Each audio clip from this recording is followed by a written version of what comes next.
प्लेयरांना हांगासर जे Goa waste management corporation आसा हांगासर जी पंचायत म्युनिसिपालिटीची गार्बेज येता ट्रकान तेन्नाच हांगासर जे खूब जाणांनी नजरेक हाडले कितें खुबशे ट्रक आसात ते लिचड बीन हांगा लीक जायत वयता बी म्हणून असो हांवें फाटीं इशू जाल्लो.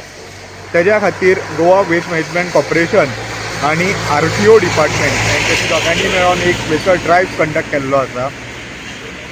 वाटेरूच हांगासर दोनूय ऑथॉरिटी रावतात आनी सगळ्यो ज्यो ट्रक वयतात ते आडयतात आनी चॅकींग करतात. आनी खुबशे ट्रक बी तांकां मेळिल्ले आसात, तेंच्या कडेन इन्शुरन्स रिन्यू ना, पोल्युशन ना आनी खुबशे ट्रक आसात ते जो गार्बेजो लिचड आहा तो लीक जाता. असले हेंचेर तेंच्यांनी कारवाई केल्ली आसा आनी तांकां चालान इशू केल्लो आसा. आनी ऑथॉरिटीन सांगिल्लें आसा की ही जी कारवाई आसा ही चालूच उरतली. प्रुडंट मिडिया खातीर सौरव शिरोडकार.